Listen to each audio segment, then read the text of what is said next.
It's Dr. Tennant's Verbal Highs. Let's start the show with Lewis Tennant. Here we go. Guests and interviews that you're looking for with creators, innovators, and so much more. For all episodes and further info, verbalhighs.com is the place to go. Welcome to Dr. Tennant's Verbal Highs, a podcaster from Tamaki Makaurau, Auckland, New Zealand. My name is Lewis, and I'm the host of the show. Kia ora. If you've had a brief dalliance to listen to an episode or two in the past, please don't forget that this is episode 126, which means there's 125 other episodes. Say, for example, you go back, you listen today and you hear my great guest, Israel Adesanya, Israel Starr.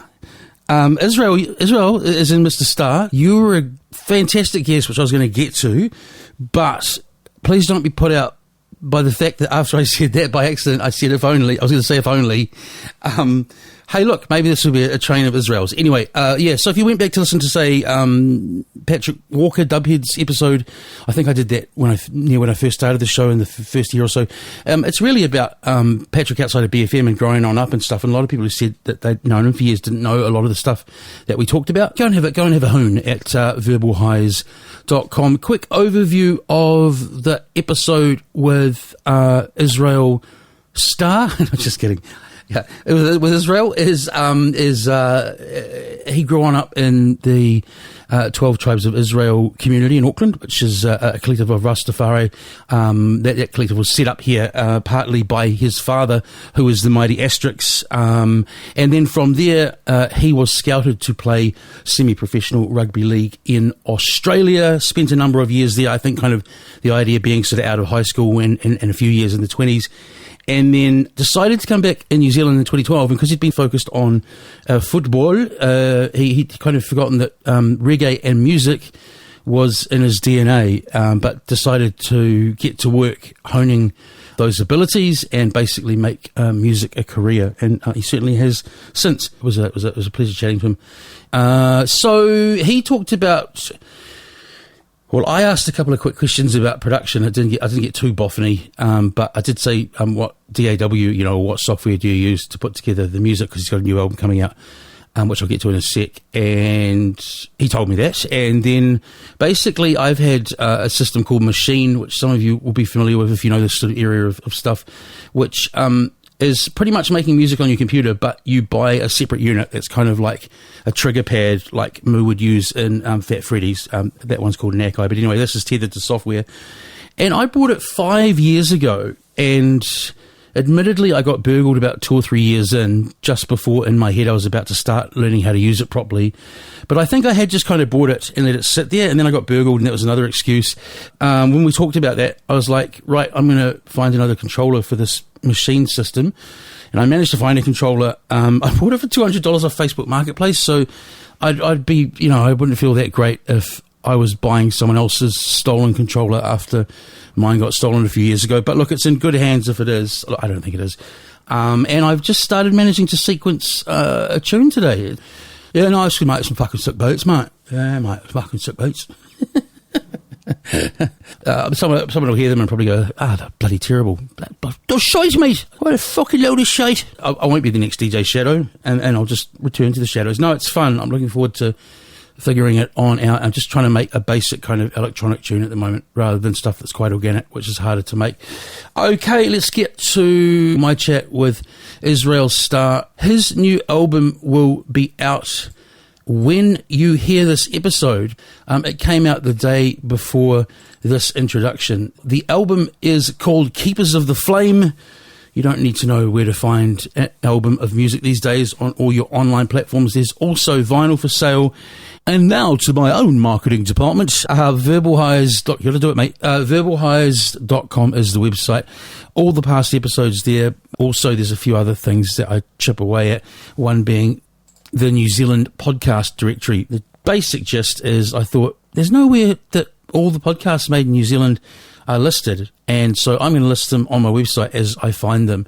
But yeah, I don't know. I'd put about 500 or 600 shows up there, which is quite an achievement, but I don't know whether that's 6% of New Zealand podcasts or 60% or 80%. And certainly seems like they're sprouting every day, don't they, at the moment? Podcasts everywhere.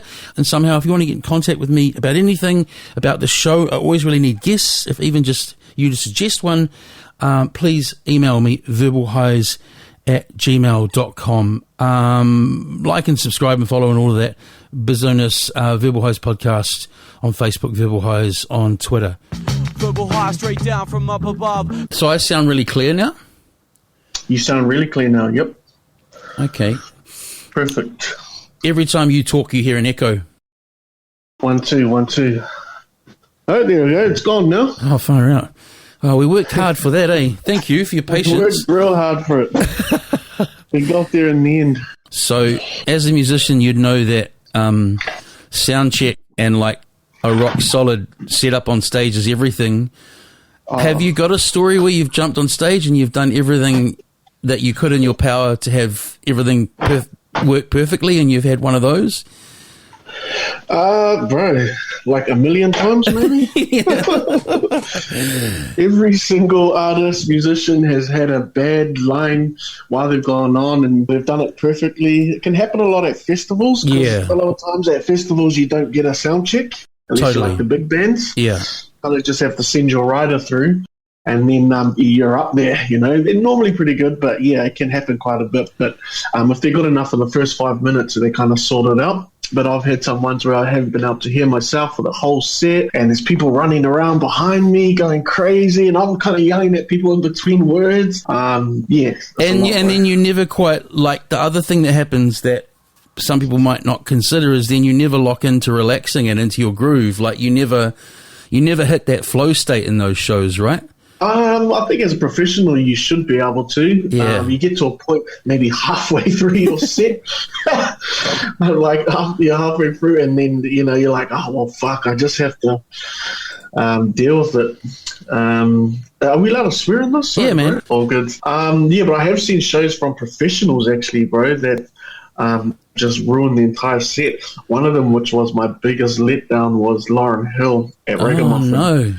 Oh my gosh, I'd spent all this money to kind of see her. She's like my favorite female artist of all time. And then when she got on, like literally the entire set, she was yelling at the sound man, yelling at the tents, yelling at her band. And I was like, oh my gosh. So she never got into the groove of that. So it can happen to anybody. Yeah. Hey, there's a saying, something along the lines of, like, if you want something done, ask a busy person. So we connected today and talked about your album releasing on Friday, which we'll get to in good time. And then you're like, oh, I could probably actually do it tonight. And and here we are. And then in that brief conversation, you also mentioned you've got a couple of retail stores, which we'll also get to in good time. But before we kind of launch on into a bit of a history of Israel and so on, like, what's your method for keeping all these balls in the air? For having so many projects going. Are you like a diary guy, or just like get it all done and Yeah, bro, time management is key. Yeah. Time management. I write everything down pretty much. Yeah. I have a to-do list every day. I have like a big, calendar book, not the small ones. I have the big ones. And I just write a to-do list every single day when I wake up in the morning, and wherever I am, what have I got to do? What have I got to achieve today? And then just slowly tick it off throughout the day. And then if I don't finish something that day, I'll transfer it to the next day. Yeah, that's pretty much the key. But, everyone gets the same 24 hours. Yeah. Millionaires get the same 24 hours we do. So yeah, but they've got staff. They've got staff, man. Yeah, well, I've got 8 staff. Yeah, sure you do with your shops. Yeah, because when you talked about that today, I thought that's unusual. Like you related to the time thing. Obviously, I think you said you were in one of your shops today, but that can't be a regular thing, or you would get nothing done. Because people who own and operate retail, that's their whole lives, right? Yeah, it is. I mean, you have people with franchises, and that's what we're looking to do in the future as well. And I kind of, you're right. I've there's been times where I've had to work in the shoe shop, the Studio One store, for 2 months straight, Saturday and Sunday. Yeah. Like literally I worked 2 months straight, no breaks, all day, every day, like 10-hour days. And you're happy to do it. Even, you can get burnt out doing the stuff, but when it's your own business and it's your own stuff, it doesn't really, I've never woken up and gone, I've got to go to work today or got to go make someone else money. It's like, I'm tired, I'm stressed, I'm that, but no, I still want to go in. I still want to go in and do it. So, it's good. It's rewarding. It's real rewarding, and you just gotta get up and do it. I like let go of my Xbox and PlayStation like 8 years ago. I'll play every now and then. I limit my time on doing stuff that's not really useful to what I'm trying to achieve, really. So it's so timely you say that. Like, I've had a old school flat screen just with like a Chromecast plugged in and stuff until recently, and I bought a smart TV, and even that without a gaming console is such a time suck, because you've got the Netflix button, the YouTube button, and there's just there's a whole world on the couch, man. There's a whole world on the couch. You can, and it's good. Like I'll binge watch something as well. You got to have some downtime and enjoy time as well. But it's just using that time wisely, really. All it is, for sure. So we'll take it back. I always sort of start with the bio part, kind of in the beginnings, man. Where did you grow on up, Israel? So I was actually born in central Auckland, in Ponsonby, of all places. So this is back when they still allowed brown people in central Auckland. So this is what, late 80s, 1987. And the 12 tribes of Israel, the Rasta house was located there. So we kind of moved wherever the house was located, or, the church was located. And at the time, it was in Ponsonby, not far from Ponsonby. I think it might have been Kingsland. And so I was born there, but and then we moved out west when I was, still a kid. But I always represent my actual hometown, which is Tokomaru Bay in Gisborne, Ngāti Porou. So that's kind of, if someone says, "Where are you from?" If I meet someone, "Oh, I'm from Tokomaru Bay," that's my ancestral homelands. But I also represent Wellington too, Māori Bank, because Upper Hutt. Upper Hutt, Māori Bank all day.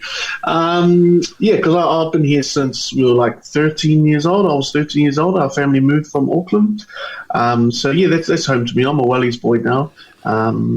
So I'm the opposite. I still say I always still say I'm a Wellingtonian who lives in Auckland. It's that sort of city, right? So I'm guessing. How long have you been in Auckland for? Since 2007, and it was just because same thing. Family were here. You're a Jaffa now. So for those who don't know, like the 12 Tribes connections, obviously your dad's Mighty Asterix, and so I'm guessing the Māori heritage is from your mum's side, right? Because Asterix is Scottish, isn't he? Scottish. Yeah. I went to a 12 Tribes dance probably mid-late 90s when there was a house in Kingsland. Was there a spot in Kingsland? West. Yeah. What was his because my understanding is he was one of the founders of 12 Tribes in New Zealand. And so what was his journey to finding Rastafarianism? Was it through the music or? Definitely, 100%. I mean, the majority of people, you'd be surprised, that actually kind of come to Rasta or come to the realization and kind of move towards that. It's through the music and predominantly through Bob. Bob Marley is just so impactful on so many people that it's crazy to think how much he has. And so it's Bob, and then you get introduced through Bob and that lifestyle, and you can identify with a lot of what he's saying, and what his beliefs and whatnot, and then you just listen to more other artists and whatnot, and then you find out who else in New Zealand or in my area are similar to me, friends, and then it just grows from there. That's what Dad's told me anyway. But did he discover that? Because did he discover that before he immigrated out here, or was that to New Zealand? I think he might have been in Christchurch, maybe or Palmerston North, actually. Palmerston North. He just found it. He used to listen to a lot of 70s funk as well, Funkadelic, Parliament and whatnot, and then Roots as well. And so he found it quite early. I think it was like 18, 19 when he kind of did it. Him and his brethren, who he's still friends with today, and he's got. Oh man, you should interview him. He's got a lot of awesome stories too. I've thought about it. Yeah. I wonder how discovering before he discovered reggae, because his voice is so. Don't worry, this isn't going to be a podcast about your old man. No, but cool. his voice is so obviously naturally suited to that reggae sound with the rasp in the back and all of that. I wonder what he did with that before he discovered reggae. Did he know he could sing? Did he know he could sing before that? No, bro. There's a story, bro, and so this is what we call the Revelation Steppers story. Yeah. Right, and this story comes from Shay Fu. So if you ever interview Shay Fu, ask him and say, hey, Israel Starr said you got a story called the Revelation Steppers story, and he'll give you the story. I'll give you a quick rundown of it. So basically, my dad comes to, so Shay Fu's dad, Tingy, he, Unity Pacific, he started 12 Tribes, him and Hensley and a few others. So dad came in second. He came in, just after. He wasn't that initial group that kind of started it, but it had already been started by the time he got there. He wasn't a founding member. It was already kind of established. So he went searching for Rasta, like-minded Rasta, and he come across 12 Tribes. Anyway, he gets into the 12 Tribes, and he thinks, oh, Jesus, I would like to get up on the mic. He gets on the mic, and he's crusty. He can't do it. He's absolutely crap. And everyone's like, bro, what are you doing? And, they almost get to the point where they're kind of cursing him out, like, don't leave it alone, bro. Go. So anyway, he goes MIA for like 2 years. They don't see him. We don't know what he's up to. Next minute, he shows up. And he just blows everyone away. And they're like, wow. He brings this band with him called the Revelation Steppers, and he just absolutely blows it away, and he moves up the ranks to the head singer of the entire 12 Tribes organization, like within months. And so Shay asks him, hey, bro, like, how did you do this? Like, you were like really crap before, and then you come back a couple years later and you're like the most amazing singer I've ever heard in my life. And my dad goes to him, he just pulls out the records and goes, well, here's Stevie Wonder, here's Earth, Wind and Fire, here's Luther Vandross. Boom, I just studied these. And that's where Shay learned how to sing. Right. From all that, yeah. But if he hadn't have had, it's a great story, but if he hadn't have had, maybe I should try that. But I reckon he must have had some natural skills as well. But that's right. You just, and the way, like, to disappear and come back rather than, like, putting everyone through trying to do it. Yeah. No, that proves you go away and practice, things work out, right? Exactly. So 12 Tribes, I mean, like, because I know you've kept, because the reason I messaged you was that post about, kind of Rasta in general, but I was thinking about it today. I'm curious about kind of growing up in that community. Did it give you like a different perspective on things like school and so on? Like, did some things seem a bit foreign, Yeah, they did, bro. You're right. Because, you're spot on. Because, I mean, I didn't know that being Rasta was something different until I hit college. Yeah. Because my entire life since I was born, up until we moved to Wellington when I was like 12, 13, just before I hit college, we were surrounded, my household, I'd wake up in the morning surrounded by Rasta, and then I'd, go to school and all of my Rasta friends were there. And then after, anything after that was, we'd play touch with the Rasta touch team, and then we would, and then all our spare time was spent at the 12 Tribes HQ. So my whole life was just surrounded by Rasta the whole time. And then when we moved to Wellington, I was doing other things after school. I wasn't seeing 12 Tribes people as much, and I was like, well, actually, this is not normal. Like, it's not, I just thought everyone was the same. That's that thing of like when you ask a fish about water and it goes, what's water? Yeah, exactly. Something like that. Yeah, so it wasn't until later on that I was like, oh, geez, I've got something unique here. Like, I'm actually unique to other people, and my beliefs are. And I suppose growing up in Auckland as well, I was around a lot of Pacific Islanders and Māoris, and everyone kind of had the same backgrounds as well. And everyone, even if they weren't Rasta, everyone was kind of in the church. They all believed in Jesus, and they all, everyone had a dad who loved reggae. Everyone had an uncle who smoked weed and had dreadlocks, so we could all identify easy enough with each other, even if you weren't Rasta as well. So it was, again, it wasn't until I moved to Wellington it was a bit of a culture shock for me. And I'm guessing that's where you got well, it's obvious that's where you got your birth name, Desta, right? Which is isn't that an Amharic, the Ethiopian language? It is. That's where the name. So where did you pluck Israel from? Israel's my middle name. Right. Yeah. So Desta means happiness or joy in Amharic, and then Israel's my middle name, and then Starr is just short for Rasta. So amongst all us brethren and sisters, we, instead of saying bro, we say Starr to each other. Yeah. Hey Starr, how are you doing? Yeah, good Starr. You know, it's just a replacement of bro. Was it high school in the Hut or in Wellington? No, Upper Hutt College. Oh yeah. And this is you get one of the few questions I ask every single guest. What did you want to be when you grew up? A rugby league player. Yeah, and you nearly got there, right? I did. Well, you did get there. Sorry, there. You did get there. Yeah. You did get there, but you played for quite a few years professionally, right? Yeah, well, semi-professionally, I would call it. You know, I still had to have a part-time job, but I did get paid. So I went, I played over here for Bartercard, which is like just under NRL. Yeah. And I get paid for that. Got all my schooling, got the Prime Minister's scholarship, everything paid for. And then I got a contract over to the Canberra Raiders and played for their development. And they gave me a job, a house, a car, and all that. And then I went up for another year up to a place called Airlie Beach in the Whitsunday Islands. It was just like absolute paradise. And then played up there again. They brought me and my family. I had 2 kids at the time. Yeah. But yeah, I, to be honest, I think music was always like in me, and it's always what I wanted to. Even throughout that whole time, I was still listening to music, and I was making kind of crappy beats and using the laptop microphone to record my voice. So I was always kind of dabbling in it, but I had 2 kids. I had a league career. I had to work. I was studying as well. So, music was the first thing on my mind, but last thing on my priorities. I totally get it. You just got things that need to get done that are life things, yeah.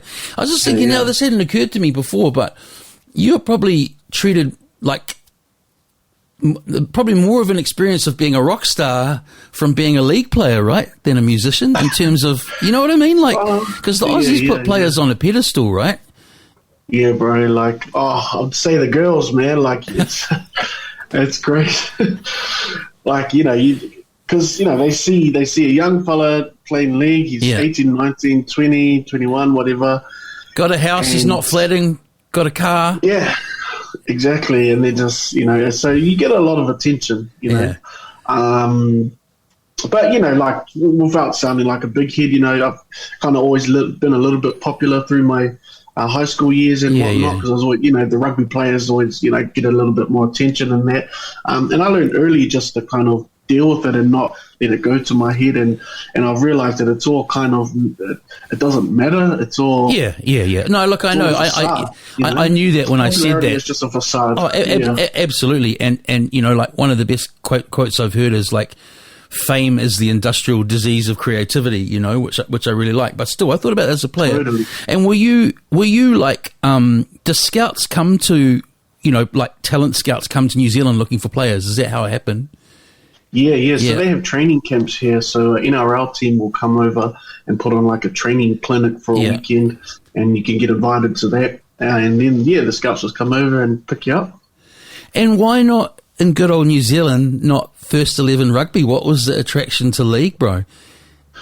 What was the, to be honest, what it was that I was getting noticed and picked up earlier and more fast-tracked within league. Yeah. They knew.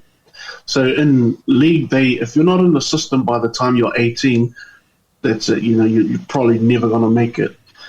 In union, especially in New Zealand, they give you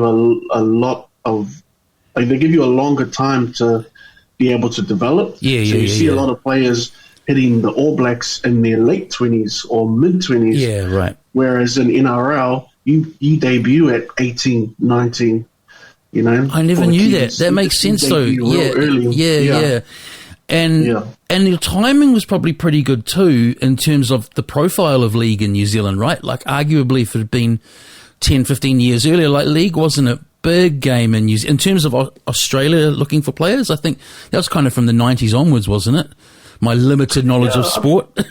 I believe so, yeah. I think my generation that come through was like a real big one. We had a Wellington League Academy throughout my entire, when I played under 16 reps and under 18 reps and then Bartercard. We won all the competitions leading up. We had a really solid team, and most of us from the team got picked up to go overseas. Wow. And then I think there was another generation that come after us. But then since then, so it's been like maybe 10 years, 10 plus years, 10, 13 years where there hasn't really been anything major in Wellington. Oh, really? Still pumping, of course, yeah. And there's politics all around that, and I'm not exactly quite sure. But when I came through, I'll tell you what, I don't know if you can remember these players back in the day, but this was my team. This was my so I was on the wing. Yeah. My inside centre was Simon Mannering. Yeah. And then my second rower was Ben Matalino. Yeah. And then my prop inside him was Sika Manu. Yeah. And then my hooker was Isaac Luke. So like already my entire line are all legend, like Kiwi legends. Something in the water, eh? Something in the water, or a good coach, or who knows? Yeah, good coach. We had an NRL coach at the time. Yeah. So he had played for Paul Brigman was his name.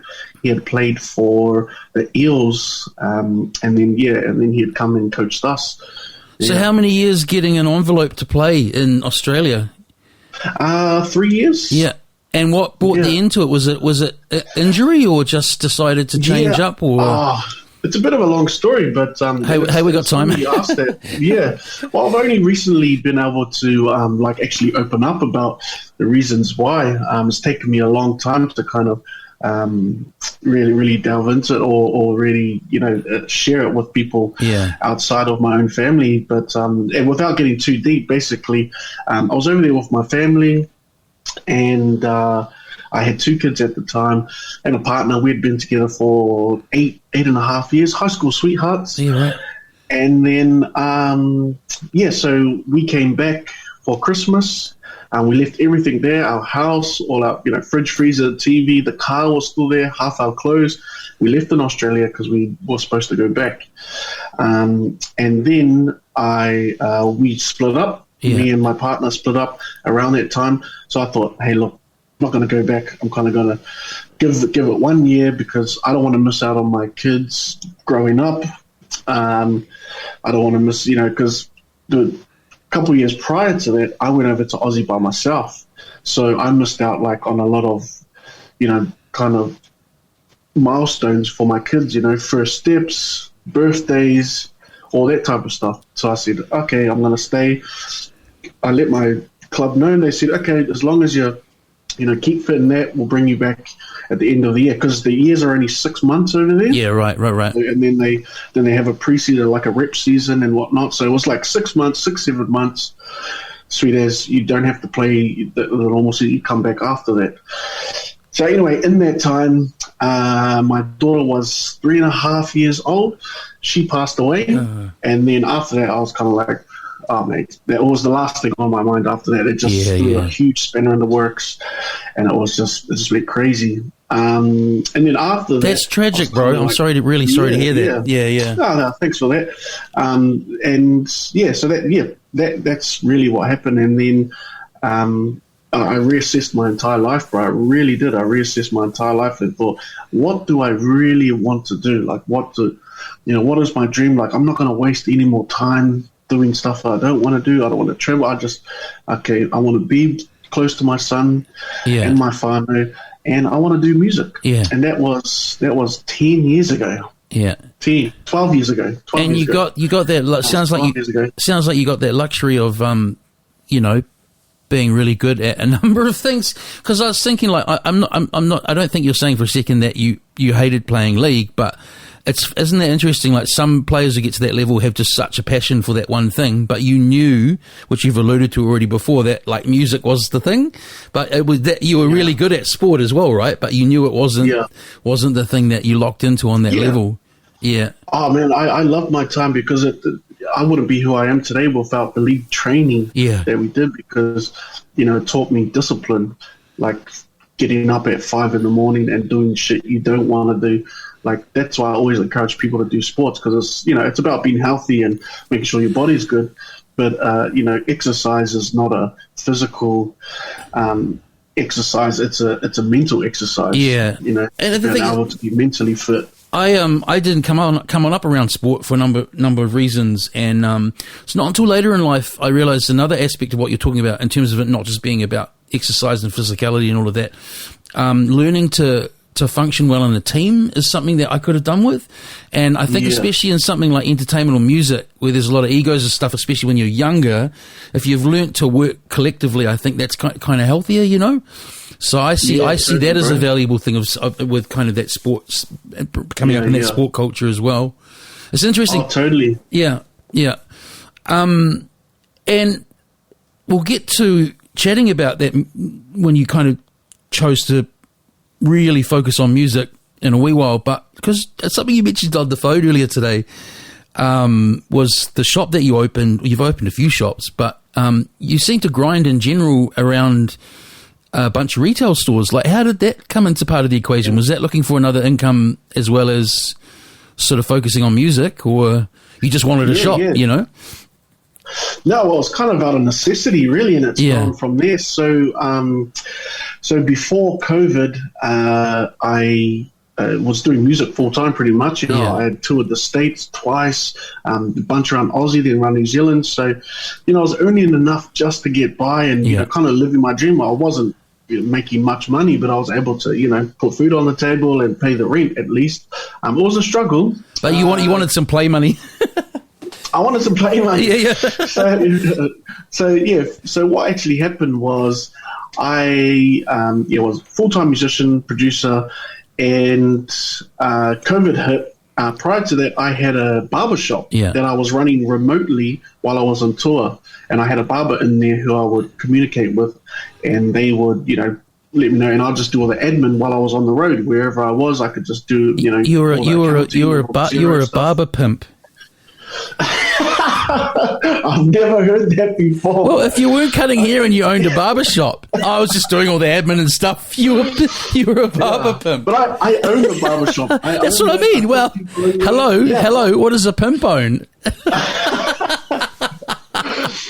Oh, jeez. Anyway, sorry. Okay, I was a barber pimp. Yeah. All right, here we go. I was a barber pimp. And then, so where was I? So COVID happened 2 years ago. And you couldn't find any more barbers. I've read that today. You couldn't pimp out any more barbers. Yeah. Geez, really read that. Have I told the story before? Yeah, no, part of it. Don't worry. I do my homework. I must say, your research has been phenomenal up to this point, bro. Yeah. Phenomenal. So COVID hit. I'll get off the stage. Yeah. COVID hits. I can't find a new barber. I turned my shop into an art gallery and just put a bunch of my art in and local art to kind of fill the shop for the time being. We come in and out of the traffic lights or the light system, 1 week we're yellow, 1 week we're red, whatever it is. So it's so hard to get any consistency going. And so I'm like, I can't find a barber. My current barber has taken the entire clientele to his garage because throughout COVID he had been cutting anyway, which is fine. But he was like, "Oh man, I've got enough clientele now where I can just cut from home, so I'm not going to come back to the shop." So I was like, "Well, all good's in." So I was like, "What am I gonna do? Really, what am I gonna do?" So I was like, "Well, you know what? I'm just gonna start a retail store." Changed the sticker. Went and got some $10 racks from the warehouse. Put my own clothes on there. Went to the thrift store and bought some. Put my own Jordans up, my own shoes up. Really? So sort of like open the doors. That was it. So what do you call it? Recycled clothing, but stuff that you liked, like with your eye. And so I guess the op shop, you were like, that's a good piece that would fit in the shop, kind of thing.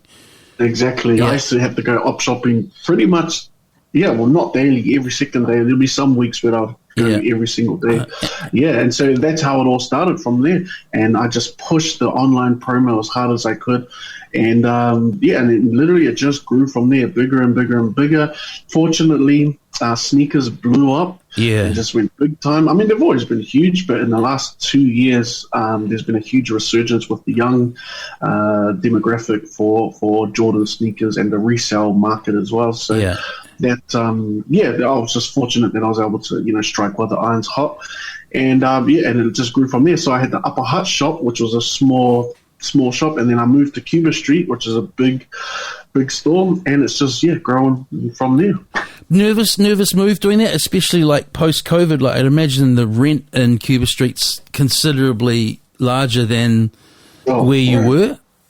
Crazy, it's a lot. Yeah. And like I said earlier, I had to work 2 months straight. Yeah. Just to be able to, I was like, man, I'm not making enough money. I got to stay in here. I got to, I think I had one staff member to cover me on Saturday so I can go watch my son play rugby. Yeah. And even him, I had to be like, oh man, I've got to let you go, because I can't, whatnot. So you just, you roll with the punches. So a bit more on that, just to fill a bit of the gap in the story is you obviously moved on from like going through your own wardrobe and putting it in your old barber shop. So do you order stuff in? I am guessing you order stuff in from overseas now as well. Is it all still whatever you call it, secondhand recycled, or I'm assuming you got new kicks and stuff now as well? Yeah. It's pretty much, so we work, the entire shop is on a consignment basis. So I've structured the shop based on a lot of my favorite shops overseas. So what happens is you have consigners come in, they bring in their products, whether it's t-shirts, hats, mainly shoes, and then we just take a percentage of the sale price. Oh yeah, so it is people buying and just selling and trading stuff rather than brand new from the supplier. What's up with that? A lot of them get it from the suppliers though. Oh yeah. A lot of them. Right. Yeah, because there's this whole, sneakers are almost like a currency now, outside of wearing them. I still don't, because trust me, I've bought a lot of kicks in my time, but I'm still a generation removed from, I've seen them shrink plastic wrapped at shops in Auckland, so they're out of the, what's that about? Is that preserving the value or... Yeah, it's just to stop them. First off, it stops people trying them on. Yeah. Second off, it stops oxidization. The least amount of air you can get to anything, really, whether it's food or whatever, it stops it, from oxidizing. So it's just to keep them safe and clean, really. But shoes, like you said, they're a currency nowadays. They're a stock. They have their own specific stock market just for shoes. They're a commodity. That's exactly what they are. They're a commodity, and depending on the hype around things, depending on how they're trading, depending on the exclusivity of a certain product, a certain shoe, they just go up and down. And it's just these kids that can sign with me make so much money. I'm like hundreds of thousands, bro. I'm not even over exaggerating. I've paid out multiple consigners of kids under 21 hundreds of thousands of dollars. Okay, a lot of these topics I'm talking about with you, I could do a whole podcast on their own. I want to keep going with this. So I need to get my head around this. So where do they get the shoes? Do they get online in the middle of the night and order direct from a US sneaker house or whatever? So because that's my limited knowledge of that end of the shoe thing is you've just got to snipe and be in there on time and line up and be ready for the drop over all of that sort of stuff, eh? All of those things. So it's whoever snipes first and knows what is going to be the hot item kind of wins, basically, right? So they've got to, you've got to anticipate the market. You've got to be very active on social media because nowadays, trends come and go within a week. Something can be hot and be the high. Like for instance, something like Travis Scott. He's a rapper dating Kylie Jenner. Yeah. And he has a shoe that's worth over $3,000, and then last year when someone died at his concert, he had a concert, someone died on it. People thought, oh wow, his shoe's gonna drop in price, so it's speculation. So everyone started selling the shoe. It is like the stock market. So all these people picked it up, and then little do they know. No, the price just went up double from that. So it's just like the stock market, bro. It's but the cool thing is that it's a physical commodity. These kids aren't sitting in their house, or at their. Or I hear you. They're not trading coffee or sugar or oil or. No, I hear you. These things they can hold, they can wear, they're fashionable, and the returns on the investment. far outweigh any stock market, and way more quickly too. So it's an amazing thing for the young kids or anybody really to get involved with. But you've got to have the energy for it. These kids are on socials all day, every day, all night. These kids are lining up, 2 nights prior at Foot Locker just to get a space. They're getting all their friends, paying their friends out multiple money. They're putting up big money just to buy X amount of pairs. They're buying what they call bots, like automated robots to go in and buy shoes when they first drop. So it's a lot of work. It's not easy money. No, I relate. It's like a heaps. Sorry, I didn't just cut you off the end there. I relate. It's like heaps of there's heaps of hobbies or businesses, whatever you want to say, that are like that. Like what you remind me of is back in the day when there'd be a drop of vinyl, when DJs only played vinyl, and you'd need to get up the food chain in the shop, or be in there at the right time to get one of 4 copies of whatever. It's the same mentality. It's the same fun. Yeah. And then I guess a lot of your customers are people that aren't at that hustle end of things, and they're more the people who've got the money to buy the desirable shoe because you've got it, right? Because that other person's got it to you. Yeah. Exactly. Yeah. And so for a lot of if there's any, maybe anyone over 40 listening to the podcast, basically you just compare it to the card trading game. Yeah. How does a card increase in price? Well, it's the same thing. Just explaining that. I must have just sounded like an over 40s dude then. Thank you. No, totally not. Hey, bro, I'm 35, bro. Yeah. And then the other one, I'm 45. So then the other one, like you called it Studio One, great name, obviously after the studio. But then the one that was a curveball was you got a vape shop. Yeah. Yeah. It seems like everyone's got a vape shop. How did you end up with a vape shop? They're popping up everywhere. So I started the business plan and getting everything sorted when the referendum was around. Right. So you can see where I'm going with this. Yeah. So I had all my ducks lined up. I had all my suppliers lined up. And if New Zealand was going to legalize marijuana, I was on it. Yeah. Straight away, I had my suppliers ready. I had everything ready, all set up. I was going to be the first dispensary in Wellington. I bought all the licenses, I bought everything. I was like, I promote marijuana. I've grown up around it, and it's helped so many people, and this is something I can align with and I agree with. And hey, there's good money in it too. Yeah. So that's what the whole plan was, bro, was to open a dispensary. Obviously, it didn't happen. New Zealand didn't legalize marijuana or even decriminalize it. So I was sitting there with this business plan, and then I was like, well, you know what? What's the next best thing? A vape shop. Yeah. So even when we do, and I think it's inevitable, when we do decriminalize or legalize or whatever we do with marijuana, cannabis, I'm ready to go as well. Yeah. You must have been sitting there the night or day that referendum was being counted, like you had $100 grand on a sports game, right? Something like that.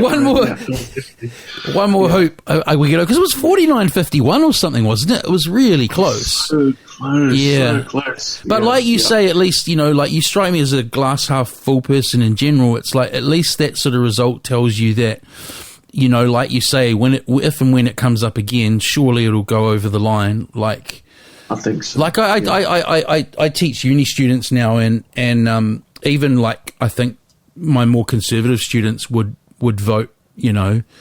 It's just an attitude change. It's an attitude change, like a lot of things in society. Yeah. And I mean, to be honest, like I see both sides, and I understand both sides, and I wasn't too upset, if we didn't legalize or if we did, because, I've got family who make money off the illegal trade. Yeah. We all know somebody. Yeah. But at the same time, at the other side, I'm tired of, anybody really in New Zealand having a criminal record because they were found with totally, and then not being able to get a job, and it stays on their record. And so for that reason, I'm totally for legalization. You're preaching to the choir there. Then with vaping, the curious thing there is obviously you'll correct me if I'm wrong, like there isn't really a lot of legislation or red tape to open a vape shop, right? Like what did you have to go through? Not a lot, right? It's not like you're opening a liquor store. It is, bro. Yeah. Oh, it is. So, okay. Yeah. Definitely. Yeah. You still have to get all the licenses. Yeah. You still have to make sure it's, it's displayed in a certain way. Yeah. You've got to make sure, there's warnings on it in English and Māori. Of course, well. yeah, all the health department stuff. Yeah. Yeah, so there's heaps. Like, and I've been visited by the health department or the Ministry of Health like 3-4 times since I've opened. They're always coming around checking. You got to make sure you have R18 signs, and so it's not as easy as just opening up a shop. Here's some vapes. I think previously it was. Yeah, that's probably old information I'm trading on. Yeah. November it all changed. Yeah. The thing that's buzzed me out to watch is like the New Zealand vape stores who've set up Australian web addresses because you can't put nicotine in vape over there. Like the company, I think it's Vape Crew that I used to get my vape juice from. I've just sort of sussed out by watching what they're doing online. I think they're making huge money in Aussie just pumping out, courier bags from here. Yeah. Most likely, yeah, because there are. So in Australia, there's a huge black market, bro. It's probably the biggest black market, one of the biggest black markets for vaping products in the world. For context for listeners, it's because you can buy the juice, but you can't buy it with nicotine in it. Can't buy it with nicotine with it. No. Yeah. And there are certain states where you can, and then there's certain states where you can't. But for the majority of Australia, there's still a huge ban on it. But in saying that, it's so accepted that you can go down to your local dairy and get a disposable vape with 5%, 50% nicotine in it. Without, you're not going to get pulled up. You're not going to get, it's totally acceptable. It's not anything. And the reason for that is because a little bit of inside knowledge is that, it's become so big so quickly that the government can't control the black market anymore. Yeah. And trying to figure out the regulations around it. And because the cigarette companies have such a huge hold on, legislation that happens over there, they're able to, like in Australia, they actually promote vape products are worse than cigarette products. Like that's a little promotion on billboards. Yeah. That's lobbying. That's lobbying, man. It's like, what the? That's how lobbying works. Yeah. Exactly. So they have such a huge hold over there that it just can't get through, and so it's created this huge black market. Then it's now gotten out of control for the government. They're just like, even if they do legalize it tomorrow, they're not even going to be able to make little to no money off the taxes. Well, they will, but it's not going to be an overnight thing because it's so huge and the channels are already there for the black market for import, export. The black market is for those disposable vapes that come in for like $1 each and get sold for 15. Like the markup is huge, right? And I saw a wee thing on it that they were doing raids on shops like it was looked like a raid of a clandestine lab, but it's just some milk bar in Australia selling, When I saw the markup, I understood it straight away. It's just crazy. It's like a risk versus reward thing, right? And that's the thing. If they were going to even try to implement these laws, I mean, the cost of the taxpayer to have, they're going to have to move all their resources from drug and alcohol or enforcing marijuana laws for cops and just move all plus more to vaping because the population that vapes is 10 times as much as people who are doing drugs and doing anything else. The thing that'll piss them off is they not drop the ball, whatever the other expression is. They missed the train or whatever. So to them, they've just missed out on a whole lot of tax revenue because they haven't. Exactly. Yeah. They're angry. They're like, geez, well, anyway, I live down the road from K Road because I got on the property ladder by getting an apartment in the middle of Auckland, and I can tell you there's currently 643 vape shops on K Road, so I wouldn't open one there. What? No, there's a lot, man. There's one on every corner. It's like, that's why I started off talking about, like, some places it's flooded, like it must be something, I don't know why it is, but I don't understand how so many of them can survive on one strip like that, but they seem to keep opening. Yeah. So anyway, it's the same in Wellington, bro. Yeah. Like, same in Wellington. Within 50 meters of each other, there's another vape shop. oh well, yeah, next to a bottle shop. anyway, Yeah, right. so back to the music. You kind of got back on into it, you said about 10, 15 years ago, so it mustn't have been long before you started kind of making public waves, because I was doing shows on bass and I remember your tunes being around. How did you sort of approach getting on the map back when you... Yeah, so, you know, like I said, I was always kind of doing music, and I would go to gigs with Dad, you know, prior to that, you know, when I was 17, 18, 19. So I kind of got to meet everybody. Because I knew who I was, all the bands, all the DJs, all the radio hosts. So in that respect, I was quite blessed to be able to kind of get Dad's tick of approval. So it opened a lot of doors, or, you know, I still had to work hard to put my foot in that door and had to prove myself to be in, you know, take that step through that door. But at least, you know, the community was a bit more receptive to myself. So I had a little bit of a hand up there. Yeah. So I always picked Dad up for that. That's an honest answer. Yeah. That's good nepotism. Got networks there already, and you're obviously really talented. So yeah. Yeah, and then I guess when I really kind of decided, hey, look, I'm going to do this. I linked up with just local crews, and it was DJ Art, Newtown Sound. Yeah. DJ Art and the Nice Up crew. And, it was one of those things where I felt like I had to pay my dues first. I was going to sound system gigs. I was helping set up the rigs. I was doing interviews for Nice Up TV, you know, with other artists as well. I was, you know, helping the production, just doing everything I could to be involved in the actual community, not just, hey, look at me, this is my song, I'm the man. I was, you know, because I love reggae. Like, reggae is my life. It's not just something I'm trying to make money of. This is something I'm literally going to do until the day I die. It's not, if I don't get famous by the time I'm 35 or 40, then I'm going to give it up. No. This is me forever. Like, so it's, you know, I wanted to do it right and, you know, really start from the foundation and get to know everybody.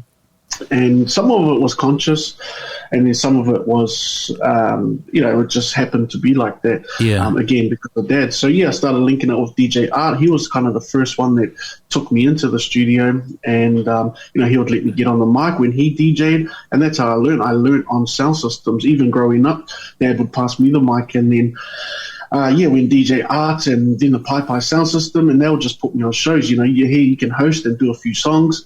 And at the time, I didn't have any songs. I was just freestyling over rhythms. Yeah. That's all I was doing, freestyling over rhythms, going up to a radio like Bass FM. DJ Art would take me up there and go, bro, do you want to come with me to Auckland? Yeah. You know, you have to pay your own flight, but, you know, all good. Yeah, sweet as, I'll come. I'll put one rhythm on and you can just freestyle. And that's all it was, bro. It was just that constant thing of freestyling. Taking every opportunity I could, and then just progressed from there. Started making tunes, started learning how to properly make music and play instruments. You know, I still can't play instruments, to save my life. I leave that for the professionals. But just kind of. What do you? This is an indulgent music nerd question, because I did suss that you do a lot of your own production as well. Like, what's your main door for putting it all together? Are you like a Pro Tools guy or a Machine guy or a Ableton guy? Yeah. Logic Pro X, that's what I use. Yeah, and I don't even know why I got on that one. Yeah. Oh, look, if you find one, it's that thing of like, to me, there's so many options and so much gear and so many ways to go these days. I think you can get too consumed in that at the cost of your creativity and your productivity. I think if you find something that works, it makes the sounds that you make it want to make it, you know, you want it to sound, and it does what you want it to do, then just stick to it. Yeah. You know what, bro? I actually, when you're talking, I realized why it was Logic. Yeah. It was because I recorded and produced my first album on GarageBand. Yeah. Wow. Yeah. So that's why, because it was for free. GarageBand was for free when you get a Mac, right? Back in the day. Well, I think there's lots of stories like that. Like Dizzy Rascal and all those dudes were making music on like that PlayStation 1 sequencer software, you know. Yeah. Right. And I think some of Concord Dawn's early quite well made tunes were Fruity Loops before Fruity Loops was, you know, Fruity Loops was kind of considered a bit of a daggy But if you right, like I said to you, if you can get it to make it the sounds that you want it to make, and people like it, Yeah. what is I possible. always tell people it's got nothing to do with your door and it's No. really the person that No. if these guys in Jamaica in the 1960s can have 4 tracks Yeah. and make amazing Yeah. music, you've got no excuse, bro. Yeah, You've got totally. no excuse. Yeah. It's Yeah. really the person, how ingenious they are, how intuitive they are with being, and it's really a creative thing. And like with reggae, because I know that you can regularly tour because there's pockets of crowd everywhere. And I was thinking about it today, like, because I read about that. Like reggae is one of those genres like heavy metal where there's always a solid audience for it everywhere. You know what I mean? Yeah. It's timeless, and there's always going to be some people that come out in every town to see it, or at least in New Zealand. Yeah, bro. So it's a lot like that around the world as well. Well, I was going to say, so obviously Catch a Fire have now done that on a scale. For people who don't know, they can get serious crowds in parts of the US, right, through Hawaii and stuff. And then there's Freddy's in Europe. So with you here, like, just even provincially around New Zealand, talk about touring and your audience and like how you built that audience. Because you can go everywhere around New Zealand, right? Pretty much, as well as abroad. Yeah. I think all of us, majority of us reggae acts and single artists can kind of get a show quite easily if we need some kind of money. Like, oh my gosh, rent's due this week.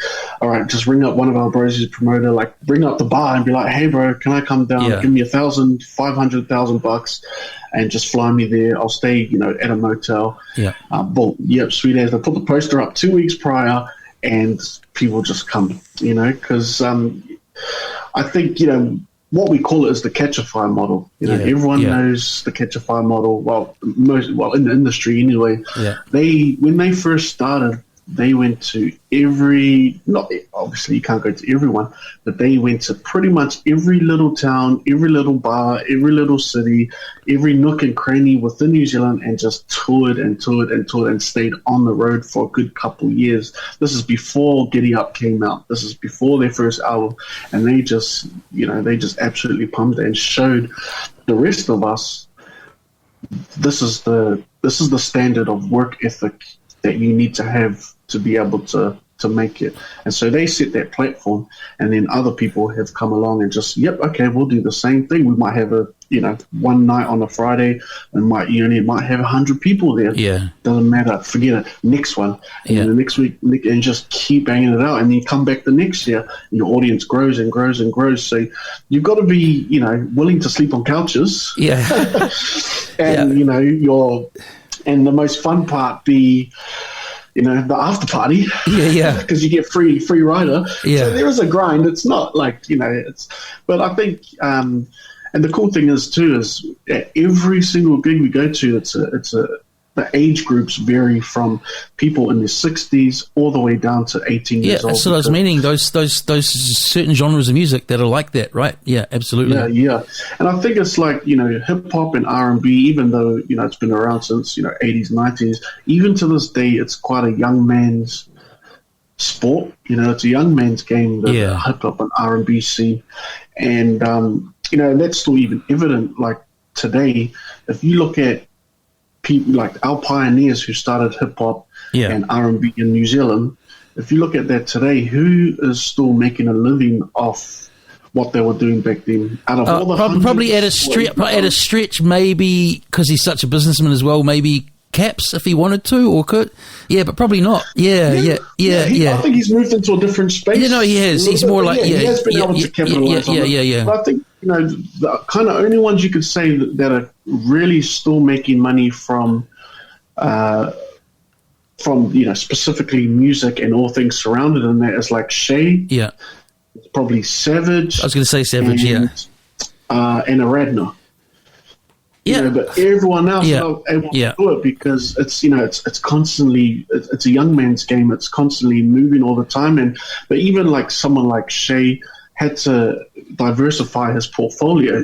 He's man, Shay is the ultimate for every artist in the reggae industry. Shefu is the ultimate for all of us. Yeah. Everyone probably knows that already, but he is the ultimate. It goes like God and then Shay. It's just under God.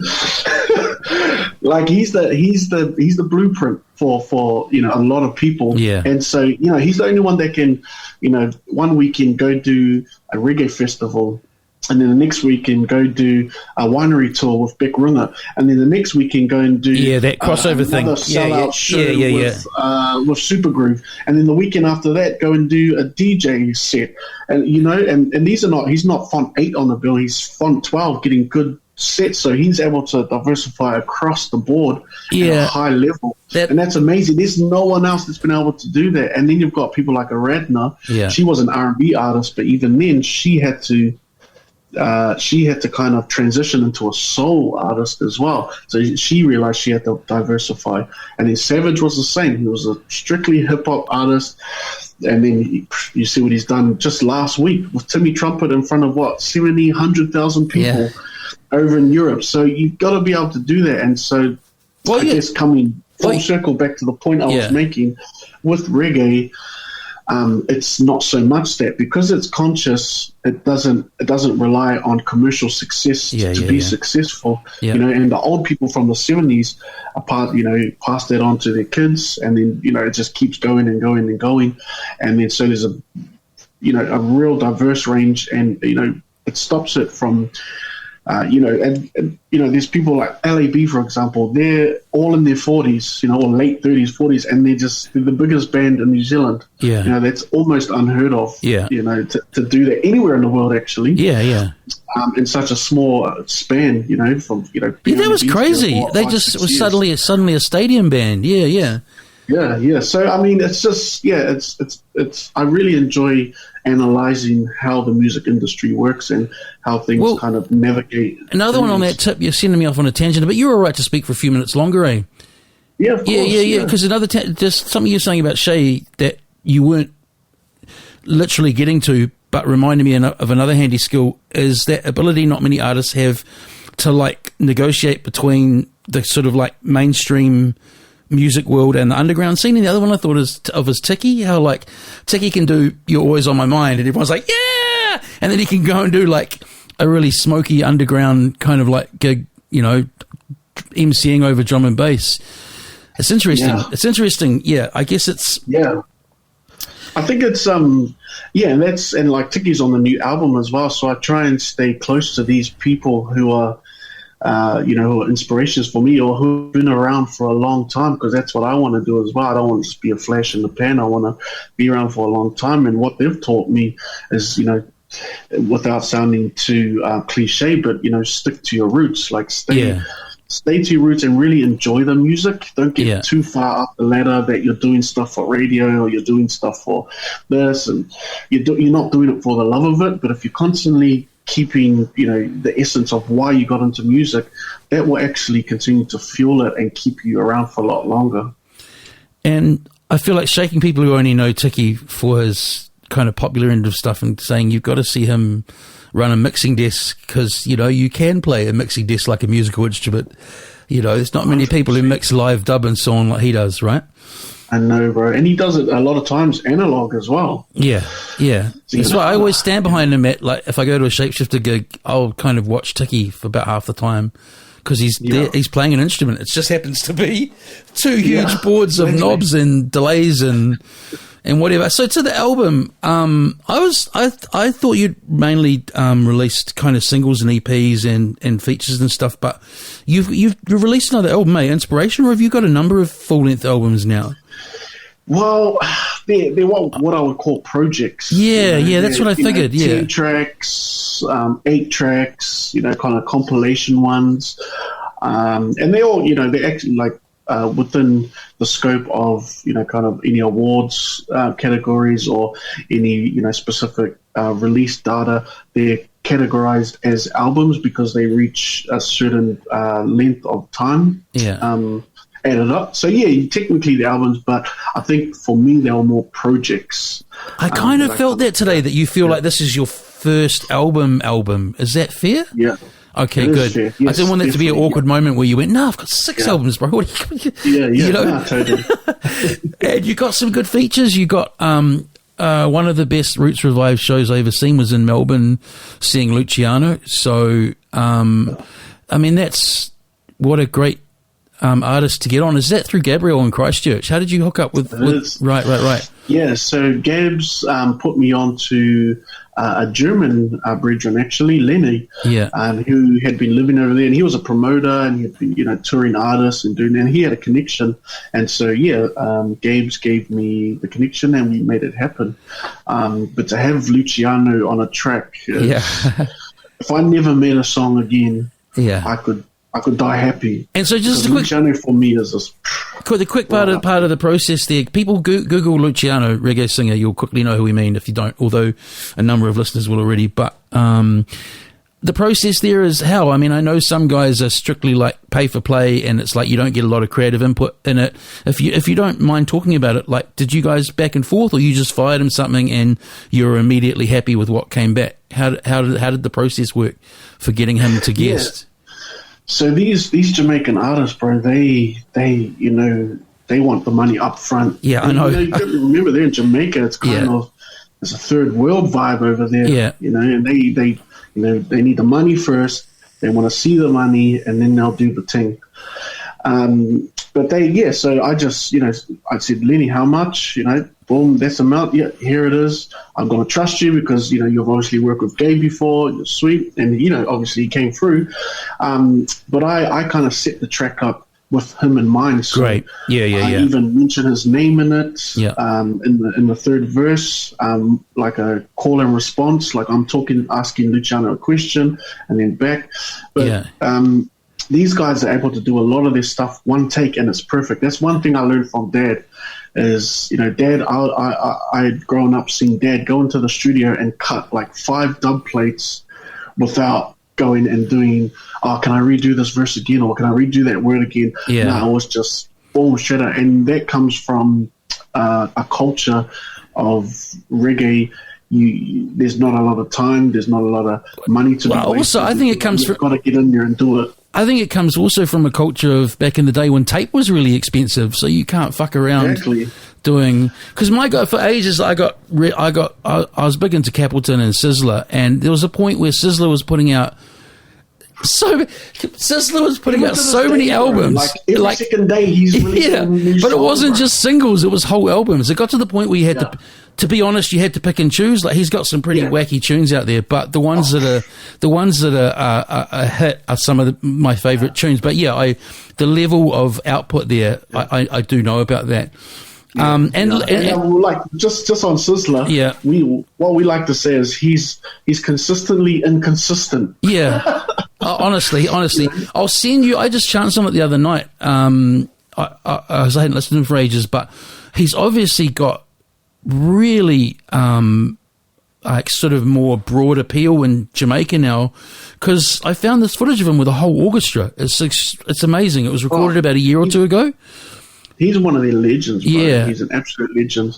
Yeah, and he is the reason why you're hearing him on a lot of stuff as well, because it's what he likes to do. He's got this place called Judgment Yard in Jamaica, and a few of my brethren have been over, and so a lot of those rhythms and you're like, man, this sounds like a half-assed beat rhythm. Like, who made it? My son could have made this. Like, hey, what's going on here? Dude, what he's doing. I used to buy a lot of them, man. Where the B-side is like this crazy cut up, like partly finished hip hop rhythm with like him almost making animal noises over the top of it. So he's probably recording 8 songs a day plus. But what he's doing is he's saying to all the young producers, any producers, he's like, anyone in Jamaica, my community, just bring me a beat. Great. I'll record on it and give you royalties from it. So that's this awesome. is his way of giving community. Back. Yeah. It's like this 10-year-old might bring him a beat that he made on his phone. Put it on. Well, you release it. Give him your details. Yeah, you get 50% or whatever. It's your, So that's why he's just doing a lot of it. Actually, I will move on, but I got to correct myself on the particularly crazy B-sides of that era when I was buying those. It wasn't Sizzler, it was Capleton who was recording these B-sides that were just wild. I don't want to say that Sizzler did cuts that sounded like animal noises, but Capleton was doing these kind of broken ragga. They were totally crazy, and I'd actually try and play some of the ones out that I really liked, but just went totally over people's heads. Yeah, you've got to take the good with the bad with a lot of. No, I'd love a lot of them, but they were just they were too far in that direction. Yeah, there's little nuggets of gold. Oh, absolutely. Like, for instance, like you're in the studio, and you might make, so for this album, for example, you know, I've got 17 tracks on there, but I actually recorded 50, bro, plus that are just sitting there. So, you know, you might record 100, finish 50, release 20. Yeah. That's just how it is for every artist. Every artist is how it is. Jamaica, they release all 100 of them. So you're, you know, so you've got to sift through that to get that 20 that are actually good songs, but they're releasing all of it. Yeah. And those compilations, don't get us started on this, those compilations, with the one rhythm rolling, those VP compilations where like 3 of the MCs, the tunes are bang on, and then you've got 13 that are like, but then that's a taste thing. Someone else will like the other ones. So what are you most, I mean, this is sort of it might be a little bit of a cliche question, and it's a bit of a broad question as well, but like, what are you most proud of with this album? Or what is a few? What are some of the things you're most proud about with this album?